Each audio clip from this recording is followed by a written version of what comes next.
Welcome to Cause of Craft. I'm your host, John Tilton. Why do we create? Where do our ideas come from? What does our craft say about us? These are the ideas we explore here on the show. Each episode, I interview a different guest, from writers and painters to musicians and filmmakers. Together, we investigate the creative process and the reasons behind why we create. Are patterns in story connected with patterns in music? Is something Plato said relevant to cautioning us about the metaverse? On this episode, I chat with pianist Jeff Dershin about how proper listening can create opportunity to connect with your audience and add extra meaning to your art. We also discuss audience participation, the hero's journey, and why it's important to choose a path in life that has heart. And remember, this holiday season, if you're looking for a gift to give others that won't cost you a thing, consider connecting your friends and family with Cause of Craft. At Christmas dinner or at that New Year's party, take your friend's cell phone, open up their podcasting app, search Cause of Craft, and hit that subscribe button. You'll have given them hours of free content with creatives talking about their craft and why they create. And really, could you ask for a better gift than that? But in all seriousness, every time you share this podcast with a friend, it really does help the show grow. I can't thank you enough for supporting me in this way. I hope you all enjoy this conversation and have a Merry Christmas. Welcome to the show, Jeff. Hey there, Jonathan. It's nice to be here. Yeah, I'm excited to have you on the show. So, a little behind the scenes tidbits for the listeners. You were actually my piano teacher for the better part of a decade of my life. I was, and I think when I met you, you were maybe like 10 or 11 years old. Yeah, it sounds about right. And so, you're continuing to teach today, is that correct? I still have a couple of students, but most of what I do today is not teaching. Most of what I do is performing. And I do, as is appropriate, shows for older audiences, mostly retired folks. And this is just a singular joy and surprise for me at this stage of my life. And how did you first get involved with that? Well, I was minding my own business, and this was a few years ago when I moved to Newtown, maybe 5 or 6 years ago, and I was playing a gig, a party, and a lady who was a guest at the party, who is now my booking agent, said to me, "Well, do you do shows for older folks? You know?" And I said, "Why do you ask?" She said, "Because I'm a booking agent, and I think you'd be good for that kind of work." And I said, "I play anywhere where there's a piano and they pay me, I go, you know?" So she sent me out of my first couple of gigs, and lo and behold, to my great surprise, I absolutely love the work, and I do it several times a week, and that's been my job now. And what is it that you love so much about it? Here's the thing. Maybe I'm speaking for all musicians, but what makes you feel good about doing this kind of work is feeling that you make a difference. I have done jobs where I was probably better paid and playing in a fancy venue, a fancy hotel or a ballroom or something like that, and playing for some kind of social function. But it was like, I don't know, I guess it could have been any band, and or any DJ. But when I do this type of work, I am aware that I am having an effect on these folks, and it's almost like being a therapist of sorts. And I know that I am making a difference in the quality of life of these folks in my audience, and that is just such a great feeling. And I guess part of it has to do with the fact that the audience is just sitting there in rows of chairs. They're actually paying attention to what's going on. They're not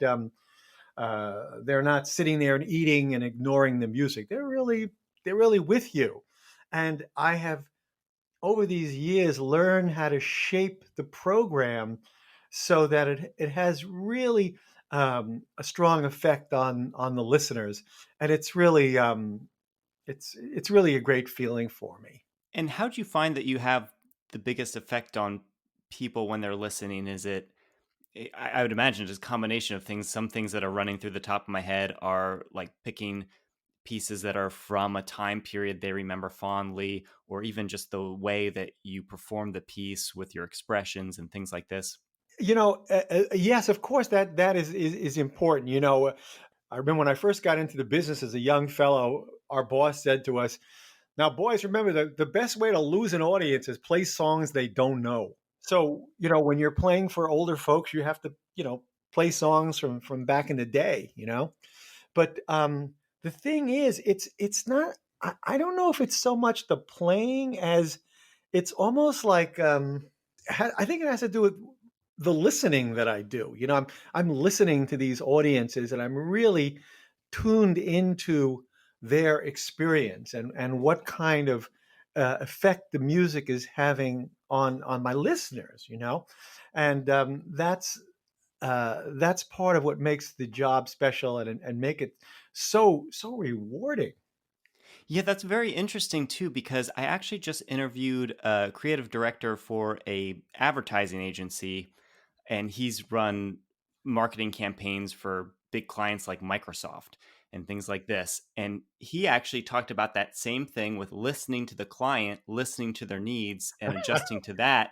And so it's funny that you both mentioned this in two very recent episodes. And then on top of that, I was just thinking about how you talk about that fulfillment of making a difference, like how that affects you. Yes, And I think yes. that's really been something that's connecting a lot of these interviews I've done because, no one wants to write a book or paint a painting and someone looks at it and shrugs and then moves on. You want them to have a profound experience or have something that sticks with them. You want to feel like you made a difference. And I don't know if it's like the community aspect of that or what it is, but I think that's definitely something that people can relate to.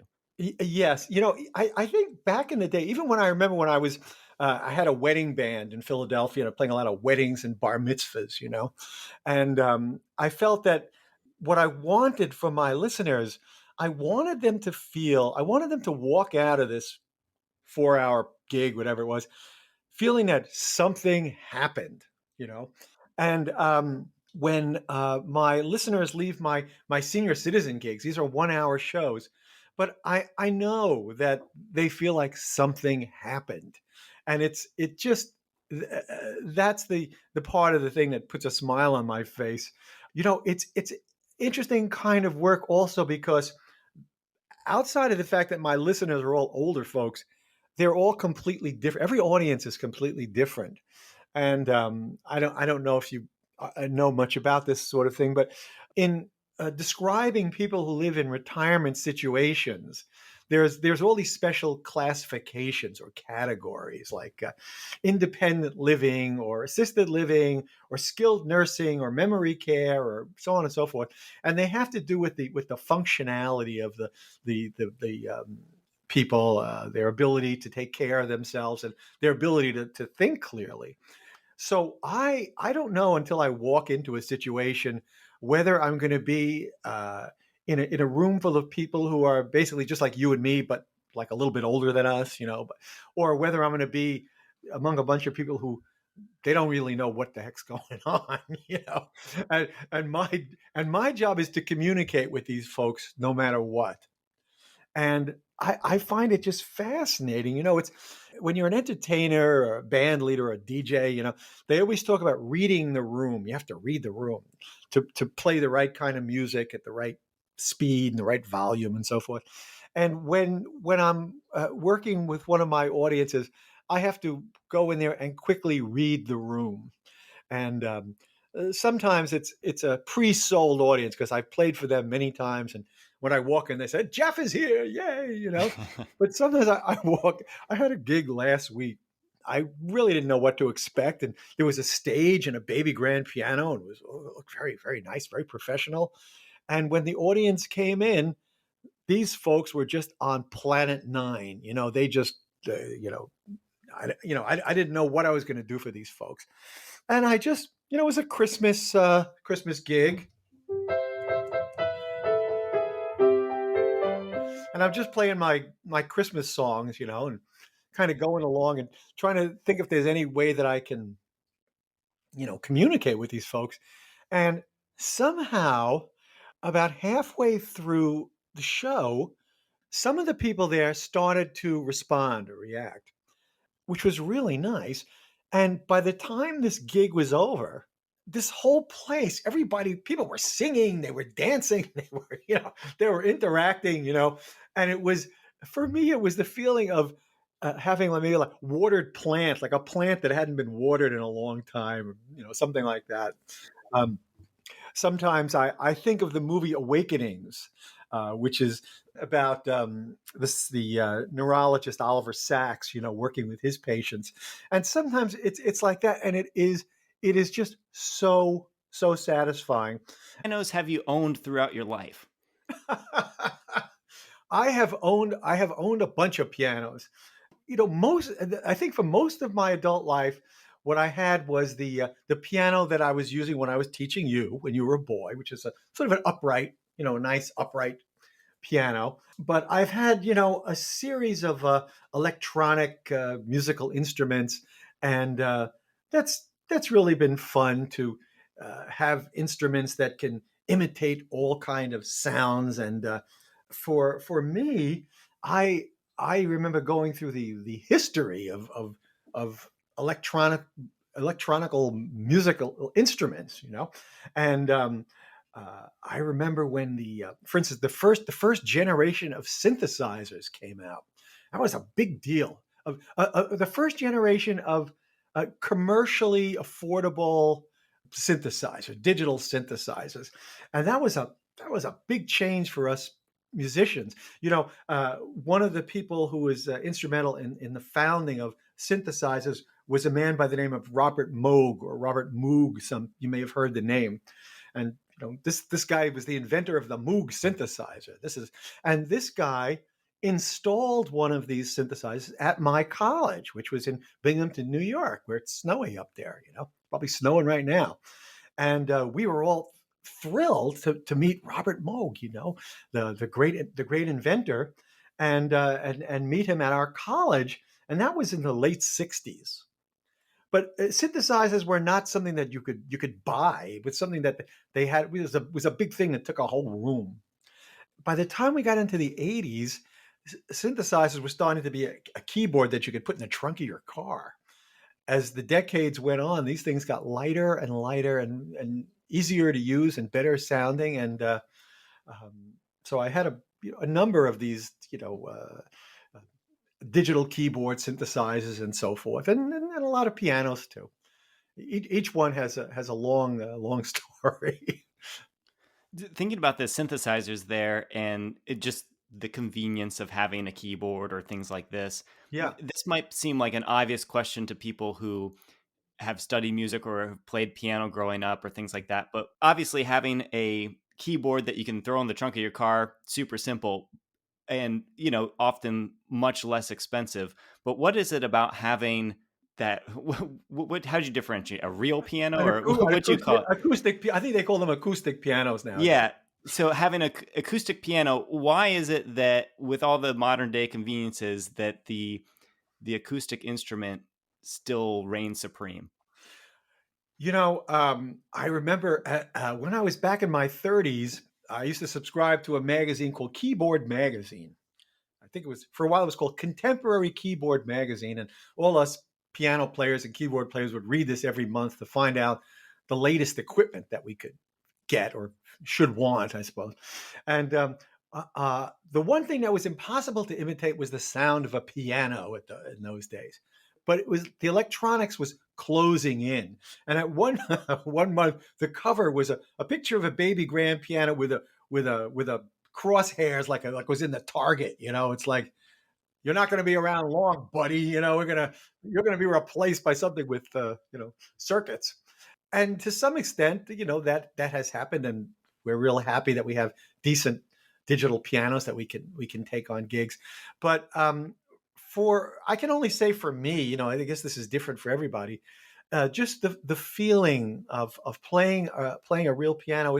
Real piano it's not made of circuits. It's made of wood. It's made of wood, and when you open the lid and you play the sound comes out, and it hits you, and the feeling with which you touch any single note as you change that touch, the feeling of the music changes, and it's it's a personal experience. It's like playing an acoustic guitar. You don't have to plug it in. You hold it on, against your chest, and when you strum it, it vibrates against your chest. And to some extent, an acoustic piano is like that. It's an alive thing. When was the first time that you started playing around with music? Were you into it from a very young age, or what part of your life, what time in your life did that come into your life? It's funny that you asked that question. Sometimes I do a show and I play all kinds of music. I play all kinds of songs and I take requests and I do things that are almost impossible. And somebody will say to me, "How long have you been playing the piano?" And I always say the same thing, almost a year now. And so they said, "Wow, you're pretty good." I said, "Oh, thank you." So I was a little boy, maybe 5 years old, and I had the thing that every little boy wants to have: a teenage big brother. And my teenage big brother, who was 11 years older than I was like his little pet, and he would show me all kinds of things. He'd say, "Jeff, come over here." When your big brother says something, you just do it. You're just so excited he's paying attention to you. If he said jump off the roof, you jump off the roof. But and he taught me my first couple of songs on the piano, and he himself played some piano, and actually he was an accordionist. And he probably said to my mom, "We better get some lessons for this kid." And I started taking lessons when I was, I guess, in the third grade. I came home from school one day and I said, "Hey, Ma, there's a man in the living room." She said, "That's the piano teacher. Just do what he tells you to do." I started taking lessons, and then I think the first piano teacher probably said, "You better get him another piano teacher. He's learning really fast." They sort of kicked me upstairs until I got a gal who was a Juilliard grad, and she could teach me the appropriate way to do things.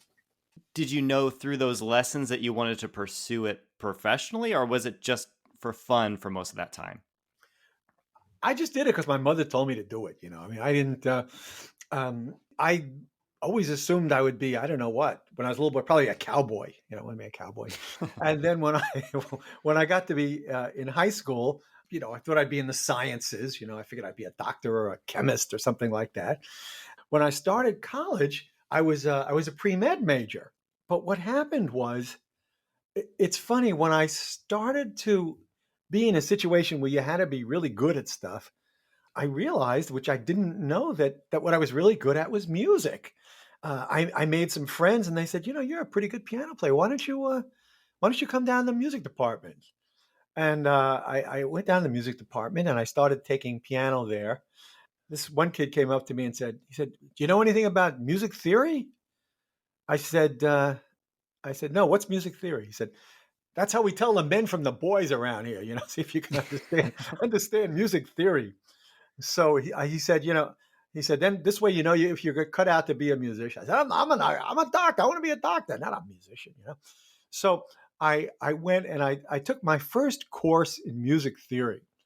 And when I took music theory, I was hooked, because especially the more complicated it got, the more I liked it. It was just something that I guess I just had an intuitive feel for. And whereas chemistry and especially quantitative analysis and calculus, these were things I did not have an intuitive feel for. And I remember one time I was in a class and the teacher was lecturing about some fine point of music theory, and the fellow next to me was scribbling furiously in his notebook to try to understand what the teacher just said.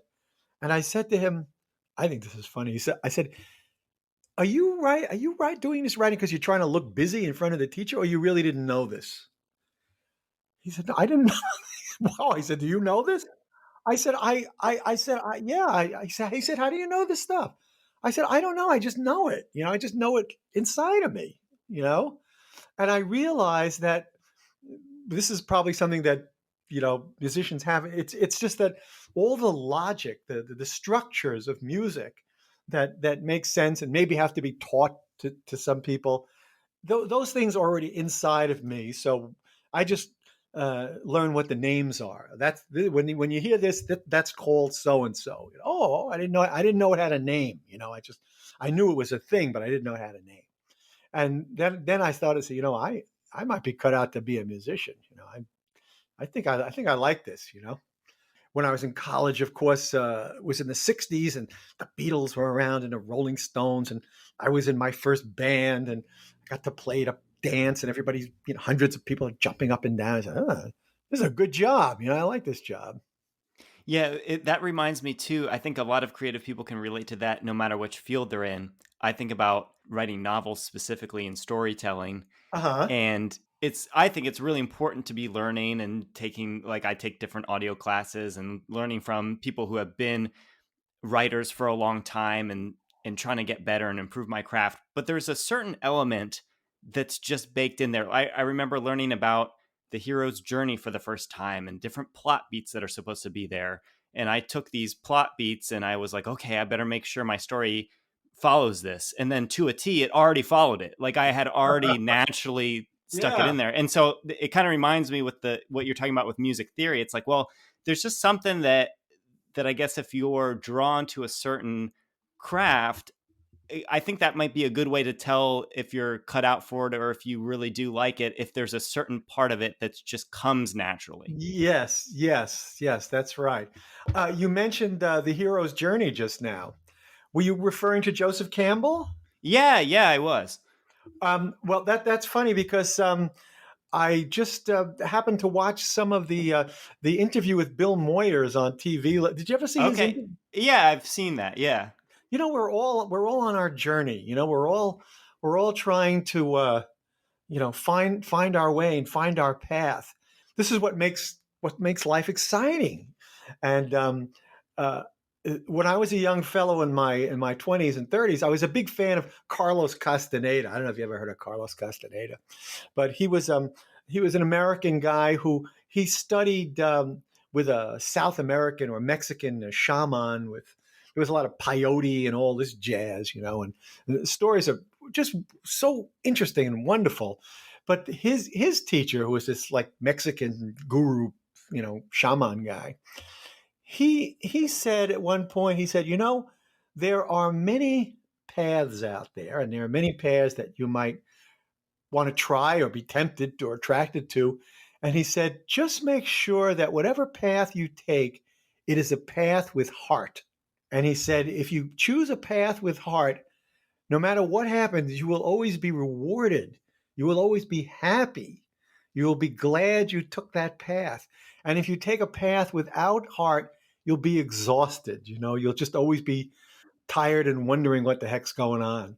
I think for me, although like I said, I expected to be a doctor in this life and not a piano player, that has been a path with heart for me, and it continues to be. Into now I'm getting into my mid 70s, but it has always been that way. I think when I first realized that was, I don't know if you know that when I was in my 20s, I was in this rock band in Germany. I actually had 12 or 14 months of what it must feel like to be a rock star. My very first gig, I'm not exaggerating, my very first gig with this band was in a venue with thousands of people. And not only thousands of people who had already bought their records and were so excited to see this band, Sweet Smoke. This was my brother Andy was the bass player of this band, and he had invited me to join because they wanted to add a piano player. And we were on television. We played it like these big music festivals like Woodstock, this was in Europe. And I said, oh, well, this is a good job. And then at a certain point when I felt this was not exactly my thing, I came back to the States and I was living with my young wife and my baby son in Queens, New York. And I got a job teaching piano at a local music school. And then I got a job playing at a little nightclub in Manhattan a couple of nights a week. And I said, well, here I am. A few weeks ago, I was on a stage in Paris, but playing at the Olympia Hall. And here I am teaching people how to play piano at a music school in Queens and playing at a nightclub in Manhattan. And I realized that as long as I was doing music, I was perfectly happy. It didn't matter what I was doing. I got equal gratification and joy for whatever form of music I was doing. So I learned that lesson pretty young. I was still in my mid 20s. It also speaks to it that you're still doing it and that you want to continue doing it. A lot of times when people are in their mid 70s or either have retired or wanted to retire, but it feels like you want to keep doing this as long as you can. When I moved to Newtown from Doylestown, this is 7 or 8 years ago, I thought I was retired. I said, "Oh, I sold the little gift shop that my late wife and I had in Doylestown, and I sold our house, and I just moved into a little apartment, and I thought I was done." And then I started doing these gigs, and the joy that I got from playing this music for these folks, and the joy that I think they, you know, not to blow my own horn, but I think the joy that they get from the music, I think is large. I'm going to give you an example of something that I do with my audiences. This is something that would be in my show. In fact, is in my show. And I like to talk to my audiences about music from the movies. So I say, here's some music from the movies. This is a song from the 1930s, and I ask my audiences if they know what it is, and more often than not they know what it, or at least they recognize it. And I tell them it was from the Wizard of Oz, somewhere over the rainbow. And then what I do is I try to open it up rather than just saying, here's a song from a movie. Now here's another song from another movie. And the way I open it up is by saying, does anybody know who was the little girl in the movie? And some people know, oh, it was Judy Garland. I said, oh. And does anybody know what the story was about? Well, Judy Garland she's trying to get to see the Wizard of Oz. Why? To get home. Because in the beginning of the movie, she's on this little farm out in Kansas, and all of a sudden there's this huge, and I don't say the word. I just wave my arms around, and everybody in the audience goes, it was a storm. No, it was a tornado. Oh yeah, it was a tornado. I said, yes, that's right. It was a tornado, and everything gets blown up, and she lands in the land of Oz. And she said, how do I get home? I said, go see the Wizard of Oz. And on her way to see the Wizard of Oz, she makes three friends. And I asked my audience if they can remember who her three friends were. And someone said, oh, the Tin Man. I said, oh, yeah. So what? Anybody else? Oh, so the Scarecrow. Who else? One more. The Lion. I said, oh. And these these three characters, they all wanted to go see the Wizard of Oz as well. They had their own reasons why they want to see the Wizard of Oz. The Lion, for instance, he wanted to ask the wizard for courage because they called him what? The Cowardly Lion. Who wants to be a cowardly lion? He wanted to be a brave lion. Now, the Tin Man, I'll look at my audience and I'll point to the middle of my chest. I'll say, what did the Tin Man want? A heart, a heart. That's right. And then I'll say, and the Scarecrow, and I'll point to my head. I'll say, what did the Scarecrow want? Now, some people know it's a brain, but this is a true story. I was doing my show one time. I pointed to my head and I said, what did the Scarecrow want? And a lady in the audience said, hair? I said, no, not hair. A brain, a brain. Yeah, and that's so fun too because you have the audience interacting in a way. I think about that with how powerful that idea is, even again with writing, where you're wanting the reader to complete the picture in their own mind so they're a participant and they're not just an observer of what's going on. And so it's cool to see how that idea plays out for a performer. Absolutely, absolutely. And I mentioned that decades ago when I was a band leader in Philadelphia doing weddings and bar mitzvahs. My goal was to have my listeners feel that something happened. Something happened. Something happened to them. It wasn't just that you went and you ate, and you heard a band, And I think that the key to feeling that something happened has to do with the involvement of the listener and what the involvement is. And one time I was playing a show, and this was, how I used the expression a little while ago that these folks were on Planet Nine. I was playing a show for an audience that was on Planet Nine. And I just did the best I could.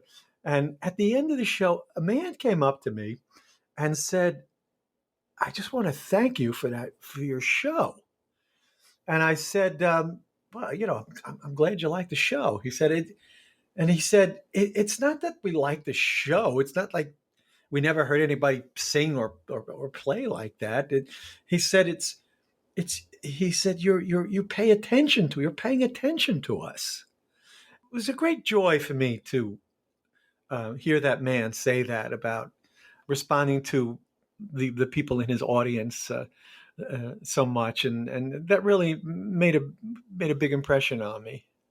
And I think another thing that's great too about your performing, and I remember just when you were a teacher for me as well, you bring this element of, and I'm sure our listeners know this from the interview, you bring an element of fun to everything. You're just a fun person to talk to and to listen to, and you've got all these stories, especially when you're putting the show together. Are you thinking on your feet? Are you thinking about things ahead of time? Or are you having an idea between performances that you implement into the next show? What kind of methods do you use to keep that energy and that fun going? It's interesting. I think it's a sort of a mixture of stuff that's pre-planned and stuff that just happens live. I sometimes draw a comparison between what I do with music and what a stand-up comedian does. He's really bouncing off, or he or she is really bouncing off their audience, and that is really a lot of what's going on. I have stuff planned in my head that I want to do, but it's really important that I'm bouncing off the audience and that it's really immediate. And this is a fine point about when I how it feels to be me doing my show. But I have all these theme shows that I do, like music of Gay Paris, or this kind of thing, a music from whatever television, or music from Spain, or whatever it is. I have all these different programs, but I'm in a way a little reluctant to work with a pre-planned show, because to do that I would have to have a set list in front of me, or a list of, at least a list of songs, if not a list of the dialogue, what I'm going to say to the audience, and I would have to keep lowering my eyes or turning my head slightly just to read, what's the next thing, and I don't like taking my eyes off the audience, even for a split second. The audience is like a person; it's like a friend that you're talking to, and I think that eye contact is really important, and not just the eye contact, but the feeling that you're letting them know that you're really paying attention to them. That I'm listening to whatever they say. Sometimes they're actually making like little jokes or making funny references, and I want to make sure I don't miss anything. And that's part of the joy of what I do. I'm not sure if I've captured what it feels like. Changing topics a little bit, but we had talked about the hero's journey. I don't know if you had ever heard that John Williams put into that main Star Wars theme. It is a map of the hero's journey, just that reaching for something, falling down, and it's like if you follow the notes, it ends up being the path of the hero's journey built into the song. I didn't know that John Williams was involved with that sort of thinking, but I know that George Lucas Yeah. was a big fan of this whole thing, and that in fact the interviews between Bill Moyers and Joseph Campbell took place at Lucas's ranch out in wherever the heck his ranch was, and that he was aware of all these things, that like the lightsaber is like a samurai sword, and the relationship between Luke Skywalker and Obi-Wan Kenobi, it's kind of like the apprentice guru relationship. That he was really aware of all this kind of stuff wasn't an accident. Do you find yourself Lucas inspired by Joseph Campbell there and implementing that into his script for Star Wars? Do you find certain inspiration that you take and you put into your performances? I really do. And there are, I guess, the things in my performance at this stage of my life, it's really unconscious. I'm not consciously imitating or being affected by things, but I know that these things are really important to me. I don't know if you remember, but when this might have been even before I was teaching you, when I was in my early 50s, I got into this Native American thing, and I took some courses with this guy, the tracker, out in New Jersey. His name was Tom Brown, where we lived in the woods and learned all this. I guess you'd call it Native American skills kind of stuff. But what it really was for me, it had to do with a relationship with the earth. For me, this stuff is all connected. The relationship with the earth and the teachers or facilitators or shamans or gurus, whatever, trying to take some benefit of their experience and their wisdom. So this is something that I have been aware of, since I was a young fellow, and now that I'm a grandpa, I'm still interested, but maybe I can participate from the other side a little bit, and share my experiences with people who are coming up. Yeah, and I think that's super important these days too, that connection to earth, especially with how everyone has, their cell phones and we're connected all the time, and or have a more natural way to experience the world around us is important. And it kind of feels like it's connected to that idea of the acoustic piano as well. It absolutely is, and I think that I love my cell phone and my computer. How do we, it's so great, but it's a little bit of a trap. It's a little bit of an illusion. As great as our mechanical devices are, these things are not reality, and it's important for us to recognize that and to know that, and to know what reality is, and to stick our heads outside and see the sun and be able to walk around and know what the real world is like. I think it's in Plato, if I may refer to Plato. There's a thing called the allegory of the cave, and the allegory of the cave, if I remember it from college, was something like that. There's a bunch of people that lived in a cave, and the folks that are living in the cave with the fire, they see these reflections, and they think that these reflections on the wall of the cave is they think that's reality. They see these reflections on the wall of the cave, and they think that's real, and they're missing out on the real thing. They're confusing shadows with reality, and this goes back a couple of thousand years ago. This allegory of the cave, but it's almost like the modern technological version of that is us folks, contemporary Americans, thinking that these devices that this is reality, and it's not reality. And so that's a that's a lesson for us, and it's a lesson that's sometimes not so easy for us to get. Do you think you being involved in creative things helps you to think about those ideas? Do you think that's something, I guess it's kind of something that everyone thinks about and grapples with, but I don't know if you find just being connected to your own creativity, if that helps you contemplate those things in a different way. You know, answering your question, it's funny because the thing that pops into my mind is the subject of gardening, of being an organic gardener. In order for things to grow, they need certain nutrients. Not only that, but when things have completed their lifespan, plants, when plants have completed their lifespan and they're just junk or garbage, the organic gardener never throws them out. He throws them onto the compost heap where they decompose and they become next year's garden. They become the nutrients, if you will, for next year's garden. And this thing of this life cycle of plants outdoors, and I was always a big amateur gardener. I always had a garden to some degree. There's something in that understanding that thing of growth and maturity and death and then it decays, and then it goes back into the ground, and then it's reborn. And it becomes, like I said, next year's garden. There's something in that I think informs my way of looking at things, as well as the thing of the hero's journey. So I think those things are connected, and just so as to I'm looking for a bridge, a way to connect the thing of the hero's journey with the garden. Well, I think it follows that same path, the rebirth, the death and the rebirth and Yeah, yeah.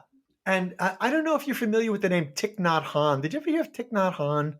no, that's not familiar to me. Yeah, with a complicated spelling. Thich Nhat Hanh, I'm not sure if he's still with us or has recently passed. He was a Vietnamese Zen master.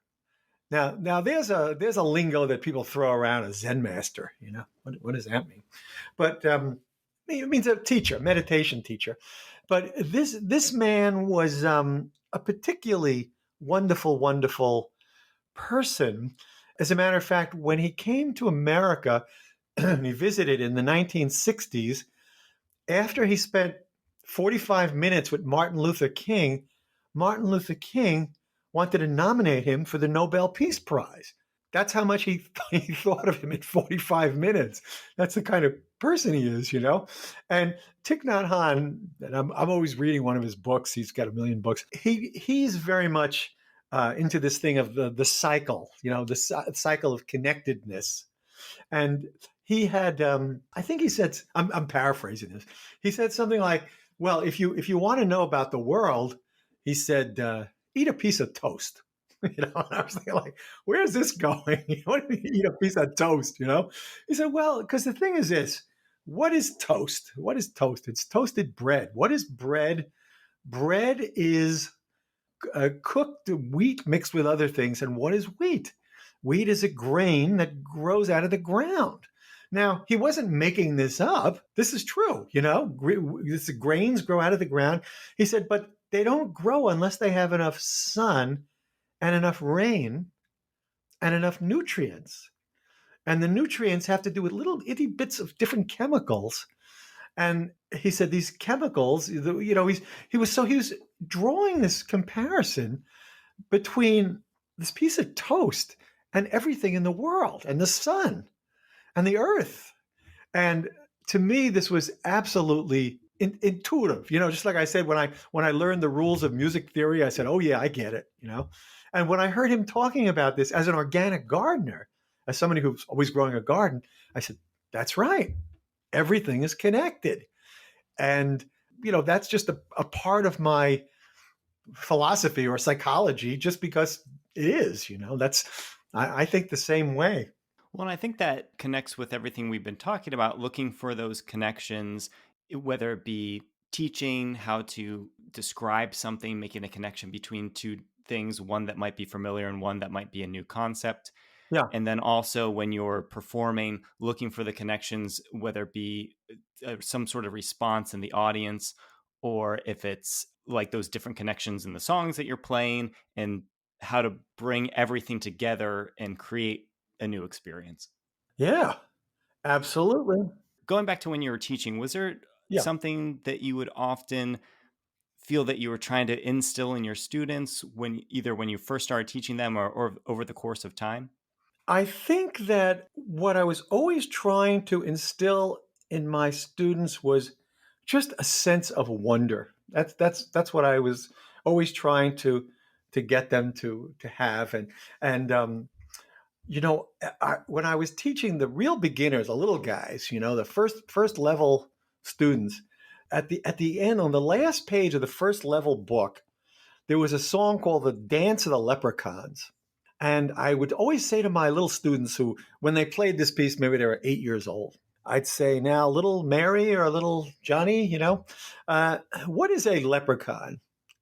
And they would look at me, and wanting to answer correctly. "Is it a little man?" I say, "Yes." And are leprechauns real, or are they imaginary? And the child, wanting to answer correctly, said, "Are they imaginary?" And then I would say, "Well, I've never seen one. Have you ever seen one?" And they go, "No, you know, wanting to be told, I've never seen one. I said, but just because we haven't seen one, does that mean that there are no leprechauns? And they go, well, I guess maybe there is such a thing, you know? And my feeling is I wanted to put just a seed of doubt that maybe there is such a thing as a leprechaun, because I felt that the what I call the the stainless steel door of reality is going to come down like a garage door and hit him in the back of the neck soon enough, you know? If I could keep that door of fantasy open for another 6 months, I would feel good about it. Jeff, it's been so wonderful having you on the podcast. Is there anything you want to leave anyone with in terms of, like, I don't know if you have a website or anything like that, or if people are in the area, how they can hear you perform? Probably the best thing is just go to YouTube, put in my name, Jeff Dershin, and you'll see me playing and singing. And my website is in the middle of a messy deconstruction. You know, we're trying to get that together. But that's a fun way to hear some of my music, and I think you'll enjoy that. And that's it. Yeah. Well, great. Thanks again. And we'll have some links to those YouTube videos in the show notes. Thanks again. It was great talking with you and catching up. My great pleasure, and I cannot wait to speak with you again. And maybe I can write a little theme song for you. That would be nice. You can open and close your show with the Jonathan Tilton theme song. Jonathan Tilton, oh yeah, oh yeah. Yes, we'll have to come up with stuff. Jonathan, it's so wonderful to hear your voice, and I can't wait to speak with you again soon. Thanks for listening to this episode of Cause of Craft.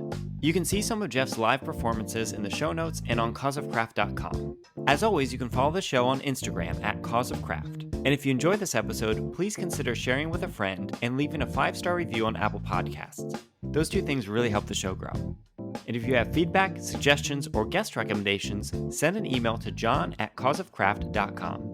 That's JON@causeofcraft.com. Thanks again for listening, and see you next week.